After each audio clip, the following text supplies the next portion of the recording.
welcome everybody.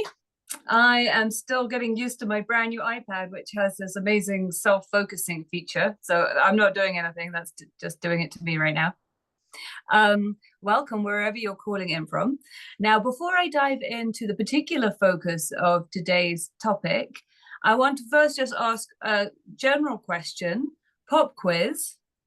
What do we find in an overview, just to cover the bases? What do we find in overview or in Parashat Emor? You don't have to actually share the source sheet just yet, Mara, because it's not on there. What are some of the things that we find in this parasha? Time, right? So we find, as we're going to focus in on, one of the most complete holiday calendar. We get instructions for living the Jewish year. Yep, there's some disturbing material about priests, which priests can't serve the sanctuary if they have a disability, various kinds of physical deformities. Right, as part of the calendar, we get instructions for counting the Omer. We also get some rather disturbing material about killing people who have not kept Shabbat or who have taken God's name in vain. What else do we find in this parasha? It's Leviticus 24 to 23. Yep, we get as part of that festival calendar also instructions for taking the lulav at Sukkot. Good. Where does the parasha begin? There's all this is right, but there's you've skipped over some important stuff at the beginning. Keeping holy because God is holy is really the focus of the previous parasha, Kedoshim, but now we're in Parashat Emor. Right. So we start with instructions about who the priests can marry and who the priests can observe mourning rites for, which is quite restricted, and then for the high priest, even more restricted. And then we also get instructions about not only which priests can't serve if they have a disability, but also what animals can't be offered on the altar if they have a deformity, creating obviously a parallel between the priests and the animals that they offer. Okay, good. Let me just see on my list. Yep, I think that's pretty much. The only other thing, which no one I think has mentioned yet, is at the very end of the parasha, we get some instructions, or almost at the very end of the parasha, we get some instructions about the menorah, about the oil for the menorah.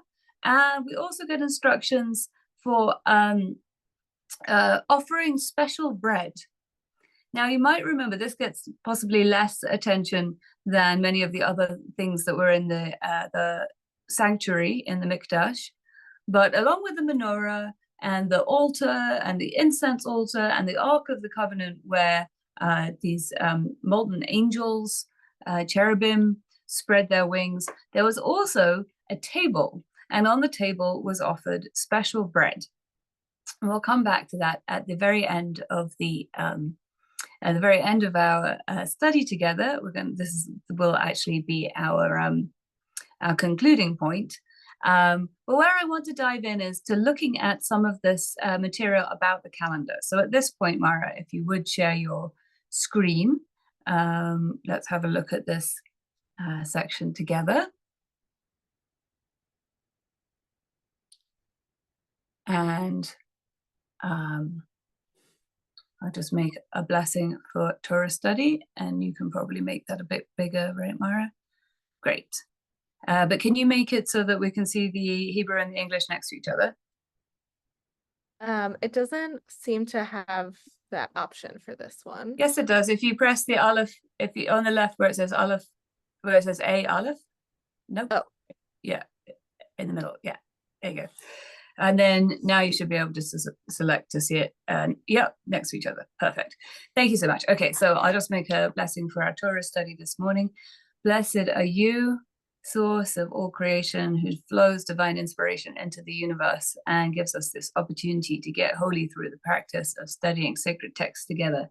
May it be your will that this Torah sweeten us and sweeten our lives and sweeten all who come to it through us, flowing through us to our descendants and their descendants, our students and their students, through to all the people of this earth. And may it be a strengthening and a deepening. May we feel in touch with you, great teacher. Baruch atah Adonai hamelamed Torah la'amo Yisrael. So we're just going to read through quickly, firstly, this holiday calendar that we have in Parashat Emor, and then we're going to have a little look at the other holiday calendar that we find in the book of Deuteronomy, and see how they do echo or parallel each other, and where they have differences of emphasis. So would somebody like to read for us in English from Leviticus 23? And we might switch off halfway through because it's a little bit of a long passage. But everyone else, read to yourself and or listen and see what's mentioned in our holiday calendar in Parashat Emor. If you'd like to read for us, raise your little iconic hand, please. I can't see you.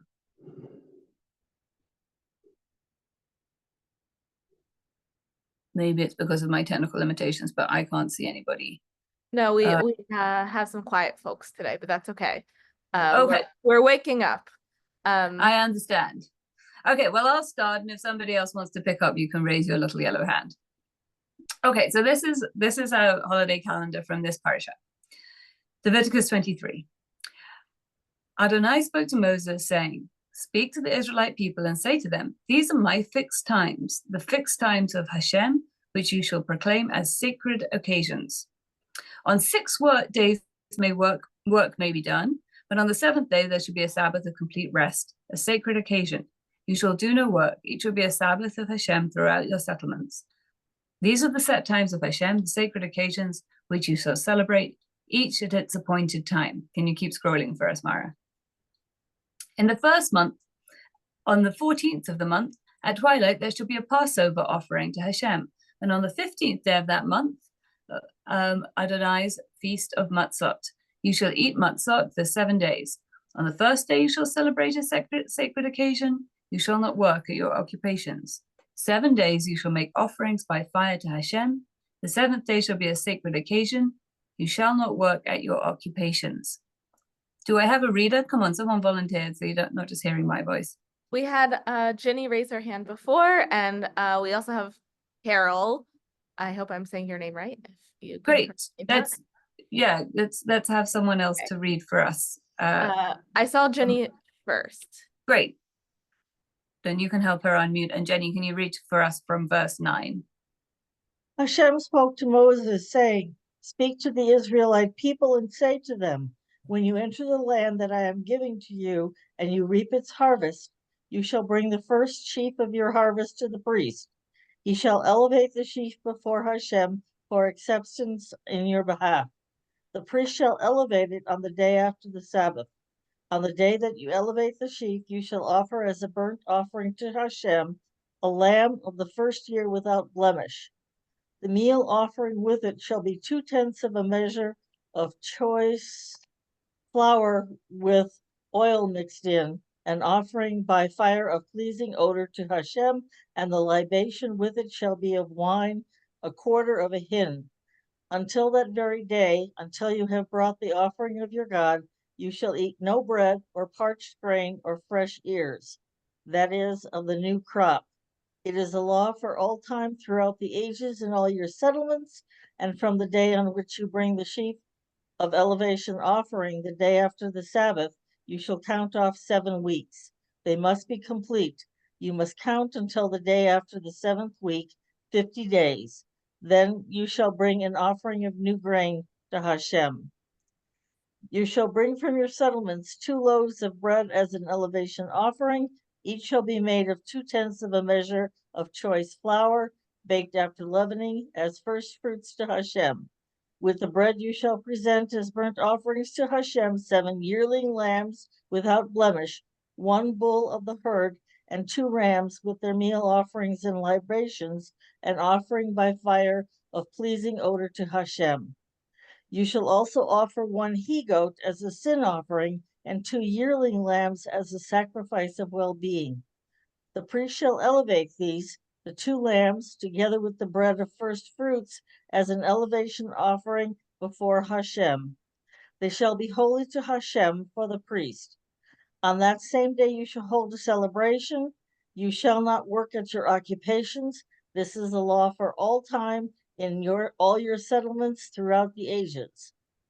And when you reap the harvest of your land, you shall not reap all the way to the edges of your field, or gather the gleanings of your harvest.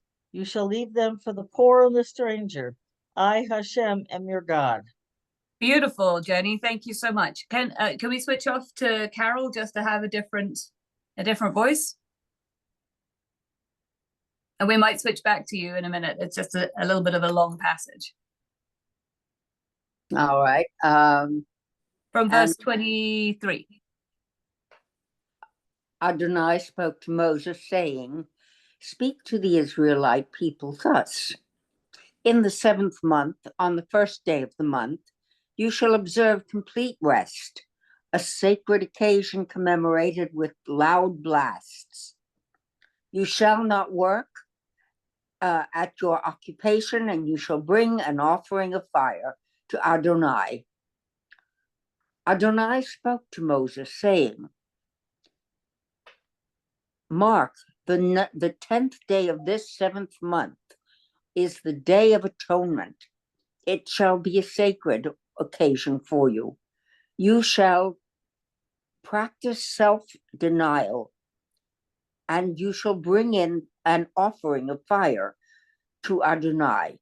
You shall do no work throughout that day, for it is a day of atonement, one on which expiation is made on your behalf before your God. Adonai, indeed, excuse me, it's just that the prince is a bit small for me. Indeed, any person who does not practice self-denial throughout that day shall be cut off from his kin, from any, and whoever does any work throughout that day, I will cause that person to perish from among the people. Do no work, whatever. It is a law for all time, throughout the ages, in all your settlements. It shall be a Sabbath of complete rest for you, and you shall practice self-denial on the 9th day of the month at evening, from evening to evening, you shall observe this, your Sabbath." Good. Okay, and let's switch back to Jenny. Yes, for the go last ahead. Go ahead. section. Go ahead. You're doing great, Carol. This is No, good. I was struggling with it. I'm sorry. Not at all. Jenny, can you pick up from verse 33? I'm looking for, but Or you read it for us, Mara. Okay, great. Hashem spoke to Moses, saying, "Say to the Israelite people, on the 15th day of this 7th month, there shall be the feasts of booths, or tabernacles known as Sukkot, to Hashem, to last 7 days. The first day shall be a sacred occasion. You shall not work at your occupations. 7 days you shall bring offerings by fire to Hashem. On the 8th day you shall observe a sacred occasion and bring an offering by fire to Hashem. It is a solemn gathering. You shall not work at your occupations.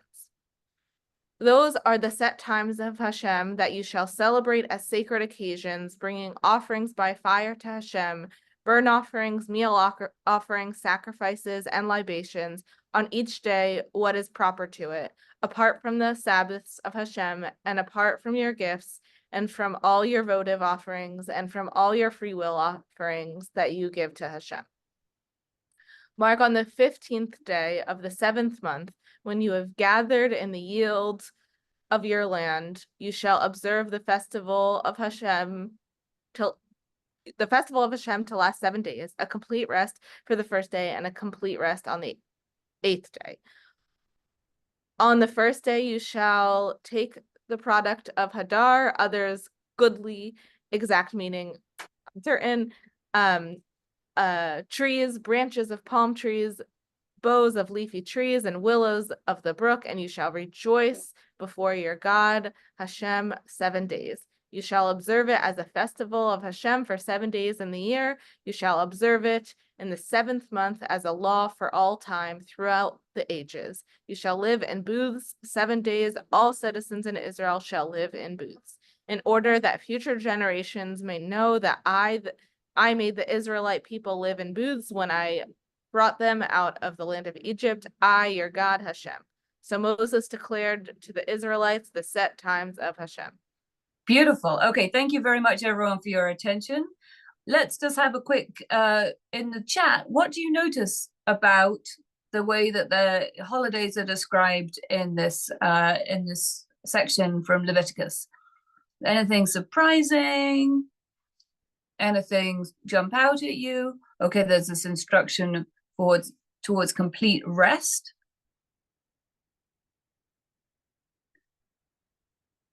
What else? What else do we notice here? Yeah, sacred occasions. That's something that's a little hard to translate, but Moedei Kodesh. The word Moed means both. It has the word ayin daled in it, which means, as you might know, witness. But the Edah is the congregation, is the community. So it means both bearing witness to this time and a gathering of people in a way that is a little hard to translate. Sometimes people say sacred convocations or something like that. Good. So we have this idea of 7 days, and the first and the last day being sacred. But Shavuot, what we know as the holiday of Shavuot, is not given as a day of the month. We are not given a precise date for Shavuot, just that it's 7 weeks after the day after, well, it says after the Sabbath, which is taken to mean the first day of Passover, but there's dispute, as we'll come to. Okay, it's agricultural. The fact that we still celebrate these biblically described holidays thousands of years later is amazing, I agree. Clarity about when to rest. Also, there's a focus here really on offerings. This parsha, as we already said, is really directed to the priests. And part of the focus is what offerings the priests have to make on behalf of the people. Offerings of fire, lots of sevens, absolutely. Where do we start? Nobody's yet mentioned. What does the passage actually start? What's the very first holiday to be given? Before Passover. Shabbat. Right. Actually, the very first holiday is Shabbat. And as you say, lots of sevens. Shabbat is the sacred celebration of the 7th day. Good. Shabbat, Shabbat, Shabbat. Anything? Oh, thank you, Mara.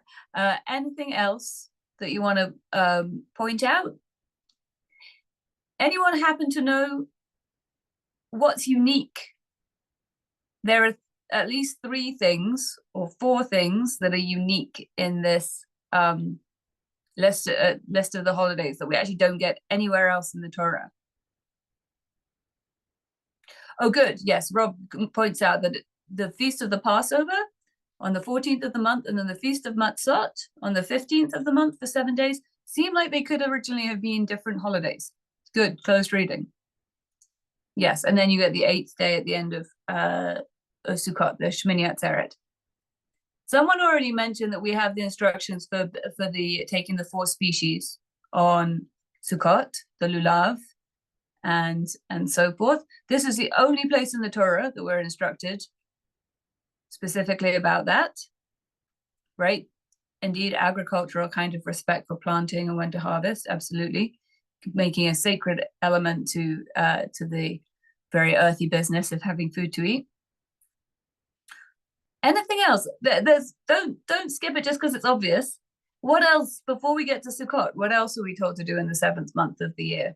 The month that we now call Tishrei, because the first month of the year is the year in which we celebrate Passover. So the 7th month is in the autumn. I know you all celebrate. Well, I don't know that you all celebrate them. You're familiar with these holidays. Where we got instructions about the Omer, that's right. Right, Yom Kippur, Rosh Hashanah and Yom Kippur. Now, it may surprise you to hear, we don't get instructions about Rosh Hashanah and Yom Kippur elsewhere in the Torah. This is where we get Rosh Hashanah and Yom Kippur. And as it's described here, on the first day, it's a day of Zichron Teruah, of the commemoration with the Teruah, which is one of the sounds that we use the shofar for. So it's an understanding that we blow the shofar on this day. And then on the 10th of the month, that there should be a sundown to sundown fast, a 24-25 hour fast. We should afflict ourselves on this day, and it's a Yom Kippurim. This is the language used. Right, practicing self-denial. Exactly. Okay, so just important to notice that actually we don't get these instructions anywhere else in Torah. This is where we get Rosh Hashanah and Yom Kippur as biblically ordained. Okay, so let's look very quickly at the other holiday calendar, which is given in Parashat Re'eh in the book of Deuteronomy. Mara, if you could put the source sheet back up, and Jenny or someone else, if you're willing to read for us, raise your little yellow hand. And everyone else be listening. What are the differences? What do we have? What's the difference of focus? What are the similarities? I've already given away some of the game because I just told you. But if someone wants to read for us, great. Let yourself be known. Otherwise, Mara or I will read it. Great, go ahead. Thank you. Observe the month of Abib, spring, and offer a Passover sacrifice to your God Hashem. For it was in the month of Abib at night that your God Hashem freed you from Egypt. You shall slaughter the Passover sacrifice for your God Hashem from the flock and the herd in the place where Hashem will choose to establish the divine name. You shall not eat anything leavened with it for 7 days thereafter, literally upon it. You shall eat unleavened bread, bread of distress, for you departed from the land of Egypt hurriedly, so that you may remember the day of your departure from the land of Egypt as long as you live. For 7 days no leaven shall be found with you in all your territory, and none of the flesh of what you slaughter on the evening of the first day shall be left until morning. You are not permitted to slaughter the Passover sacrifice in any of the settlements that your God Hashem is giving you, but at the place where your God Hashem will choose to establish the divine name, there alone shall you slaughter the Passover sacrifice in the evening at sundown, the time of day when you departed from Egypt. You shall cook and eat it at the place that your God Hashem will choose, and in the morning you may start back on your journey home. After eating unleavened bread 6 days, you shall hold a solemn gathering for your God Hashem on the 7th day. You shall do no work. You shall count off 7 weeks. Start to count the 7 weeks when the sickle is first put to the standing grain. Then you shall observe the Feast of Weeks for your God Hashem, offering your free will contribution according to your God Hashem has blessed you. You shall rejoice before your God Hashem with your son and daughter, your male and female slave, the family of the Levite in your communities, and the stranger, the fatherless, and the widow in your midst, at the place where your God Hashem will choose to establish the divine name. Bear in mind that you were slaves in Egypt, and take care to obey these laws. After the ingathering from your threshing floor and your vat, you shall hold the Feast of Booths, Sukkot, for 7 days. You shall rejoice in your festival with your son and daughter, your male and female slave, the family of the Levite, the stranger, the fatherless, and the widow in your communities. You shall hold a festival for your God, Hashem, 7 days, in that place that Hashem will choose. For your God Hashem will bless all your crops and all your undertakings, and you shall have nothing but joy. 3 times a year, on the Feast of Unleavened Bread, on the Feast of Weeks, and on the Feast of Booths, all your males shall appear before your God Hashem in the place that God will choose. They shall not appear before Hashem empty-handed, but each with his own gift, according to the blessing that your God Hashem has bestowed upon you. Beautiful. Thank you so much. That's really helpful. I love having someone else to read. So what do you notice, everybody, as differences? What are the differences in content, and what are the differences in emphasis between these two readings?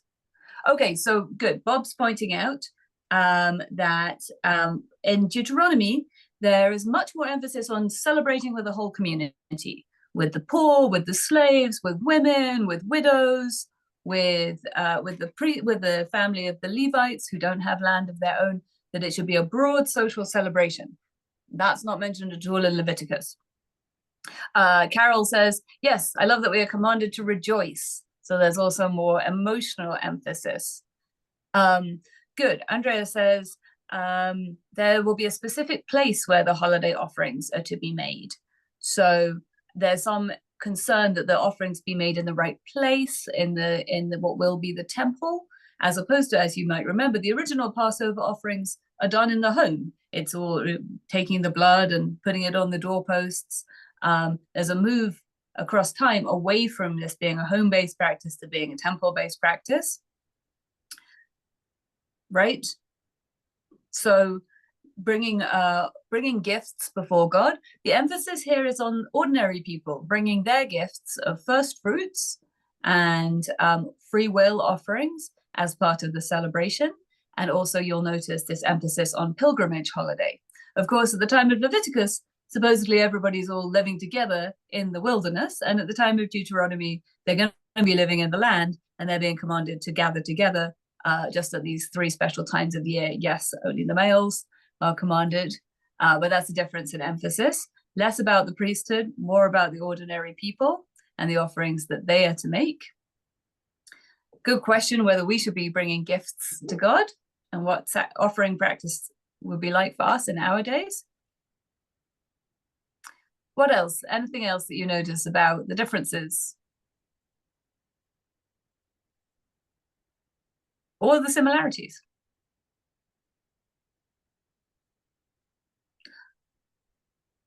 Well, I've already mentioned, he might be a little surprising to notice, there's no mention of Rosh Hashanah or Yom Kippur in this list. That's one thing I noticed. There's also no mention of Shabbat in this list. Interestingly.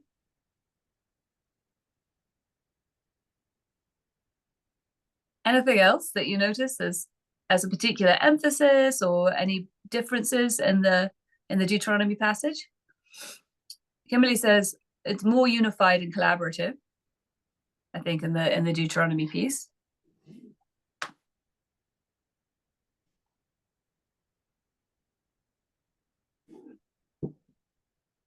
You can read it, give it a skim to yourself. Yep, community oriented, mentions that Hashem will show and indicate the way. Thanks for reposting the link.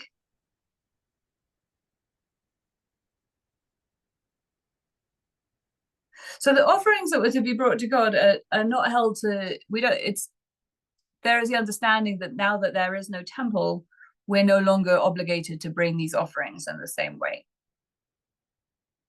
Some people do still reserve the first fruits when they're growing in the land of Israel, but these things are seen as being very particular to the land of Israel.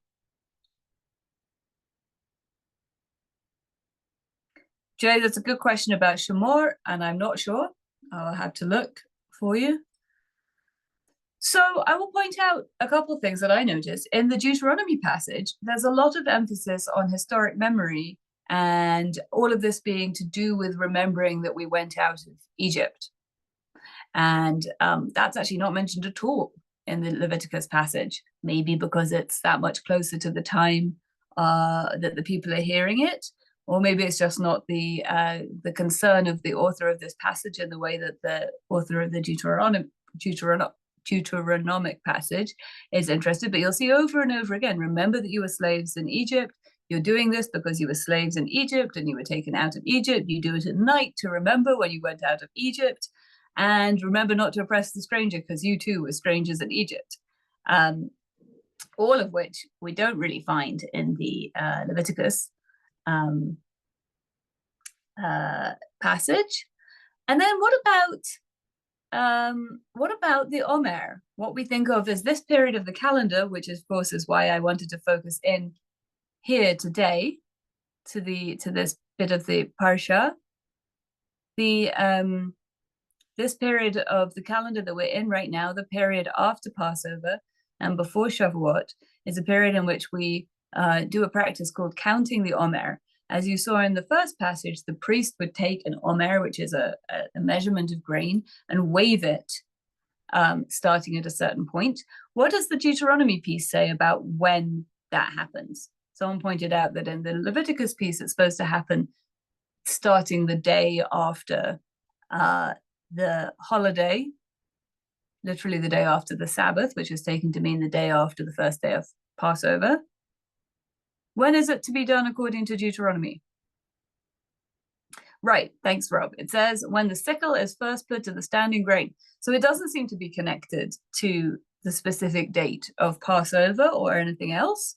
It is an agricultural marker as opposed to a cosmic marker. It isn't when the moon is in this phase of this month. It is when certain physical signs are seen in the earth. Okay, so we have a little bit of a difference here.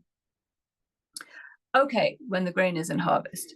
Okay, let's go back to our source sheet keys, if you would, Mara. And I'm just going to point out, let's see if I can make this a bit bigger. So as I pointed out, I underlined it in the middle here, and this is in verse 11. He shall elevate the Omer sheaf before Hashem for acceptance in your behalf. The priest shall elevate it on the day after the Sabbath. Mimacharat HaShabbat, Yanefenu HaKohen. From the day after the Shabbat, the priest shall wave it.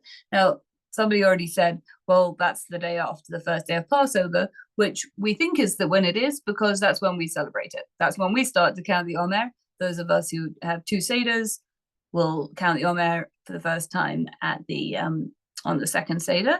But historically, this was not uncontroversial, because what it literally says is the day after the Sabbath. There was, in fact, another leading sect in the time of the Mishnah, the time of the ancient rabbis, who said, no, you should do it the day after the first Shabbat that falls during Pesach. So if it happens that Pesach happens to start on a Shabbat, then the calendars are aligned. But if Pesach starts on a different day of the week, then according to this group, the Sadducees, or sometimes called the Boethians, they don't start counting the Omer, and they don't do this. They don't offer the ritual offering of the grain until the Sunday after the beginning of Passover. It might not seem like a very big deal to us, but actually, in ancient times, this caused a huge rift in the community. So much so that the rabbis, basically the ones whose intellectual tradition we follow, made a almost carnivalesque ritual of harvesting the first grain to try to get all the common people involved with it. And Mara, if you scroll down, you'll see there's a little description. Keep scrolling for us. There's a description that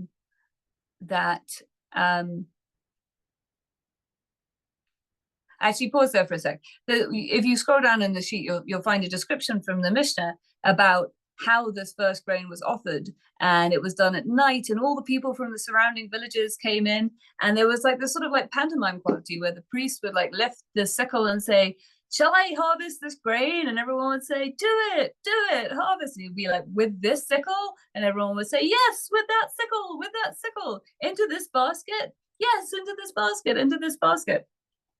And this was to sort of like enroll the common people in the this understanding of the calendar, amongst other things. And then what we see actually, interestingly, is that all of the offerings which are made throughout this period of the Omer are without leaven, and it's not until we get to Shavuot, where the barley harvest is completing and we're really coming into the wheat harvest, that there is the offering of the showbread. The 12 loaves of bread were offered onto the table in the Holy of Holies, or in the sanctuary. And this was really the dedication of bread for the whole year, which we might not think about that much. Now we eat cheesecake on Shavuot, and we're all very aware that we only eat matzah on Pesach. But this whole process of counting the Omer is to get us ready, it would seem, to ritually offer bread once again. We think of bread as being very important. As we know, when we have a festive meal, we use chalot, we use loaves of bread to represent all of the food. And our blessing, our biggest overarching blessing over food, is to say, Hamotzi lechem min haaretz, the one who brings forth bread from the earth. Bread is literally our staple. It's our most, it's the centerpiece of our foodways. So really, this whole process of the Omer is leading us back to a place where we can eat bread again. So, Marek, take us right down to the very end of the source sheet. We just have a few minutes to look at what Ramban. There's much more here you can look at later about what is an Omer, where do we get that idea. There's a beautiful drush from Rachel Travis from the American Jewish World Service about the connections between human responsibility to one another and our connection with God, that the Omer ties together. That's the Mishnah passage I was just telling us about. Keep going, keep going. This is all for you to enjoy reading on your own later. A little bit further up. Yeah, this is what Ramban Nachmanides has to say about the offering of the new bread, which is offered on Shavuot. And he points out that elsewhere, at the beginning of Leviticus, we're specifically told not to offer leaven on the altar as part of the burnt offering. So what Ramban is trying to do here, Nachmanides, is figure out, like, what is the specific, what is it about leaven that's special, and how can it be used and not used, and what does it represent? So firstly, he brings the idea that we bring leavened bread specifically as an offering at Shavuot, as which he connects to a verse from Jeremiah to say that it's a thanksgiving offering. It's a thanksgiving offering that the harvest came in okay, because it's a very big deal. If the harvest fails, we're all in big trouble. So can you keep scrolling down a little for us? So a lot of this italics is the editor, who's very helpfully added some more context for us to help us understand. They say it is important to understand, it's important to note that neither the 2 leavened loaves of Shavuot nor the leavened cakes of the thanks offering were burnt on the altar, as leaven is forbidden to be burnt. They were merely brought into the court of the Mishkan as part of the offering, but they were eaten by the priests. This then Ramban says, perhaps the usual prohibition of bringing leavened things as an offering is because leaven alludes to the attribute of din, of justice. For it is called chametz, just as wine which sours is called chometz yayin, the chometz shechar, vinegar of wine or vinegar of strong drink. The word chametz being derived from the expression, which has to do with a certain ruthlessness, because as things ferment, as they sour, they acquire a sort of hardness or harshness to the taste. And these are drinks whose original taste has been robbed for them, and they're not suitable for normal drinking. You would not want to drink a pint of vinegar. Similarly, he connects it with a verse from Psalms about the heart becoming fermented, meaning it's lost its composure. So what's with this bringing fermented goods or leaven before God? Since the offerings are brought to be acceptable before the glorious name, they are therefore not to be brought from objects which possess a strong power of din to change the natural properties of other things, like leaven does. And similarly, they're not to be brought from things which are completely sweet, because we're also told that we should not bring honey. We should not make offerings of honey with our grain offerings. So neither should we be invoking the power of God's strict justice, nor should we be invoking the power of God's mercy. Like, these are two sort of dangerous qualities.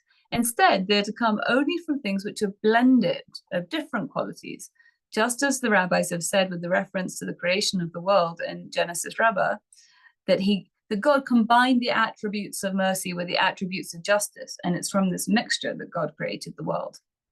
Now, on the Festival of Weeks, namely Shavuot, which is the day of the giving of the Torah on Mount Sinai, the offering of 2 leavened loaves and the various burnt offerings, together with the meal offering, which is of unleavened bread, comes in accordance with the law of the thanks offering, which does allow for leavened cakes, for it is a very special day.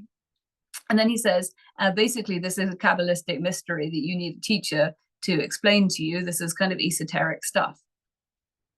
And this is a secret that our rabbis have hinted at, where they say all offerings are destined to cease in the world to come. Since it's generally understood that there's going to be no sin in the world to come, we won't need to bring a sin offering. However, keep scrolling, will you, Mara? However, since the world to come represents a life of perfect harmony, it is symbolized by the thanks offering, in which the leavened and the unleavened are combined. Whereas in the present world, justice and mercy are not always combined. So, okay, this is possibly a little bit esoteric, and I know we're almost out of time. But what do you think of this idea of the mystical property of leaven, and how leaven invokes for us a more complex world, a world in which things change their state, and in which perhaps we're even bringing to mind God's power to enact justice, which is seen as a scary thing. Like, we want God to be just being merciful, because we understand that if really everyone were to get what they deserve, that could be very messy indeed. So let's just have like 2 minutes of quick popcorn sharing. Anybody who wants to respond to these ideas, and I'll read them out, because I don't think the chat necessarily gets saved with the YouTube video.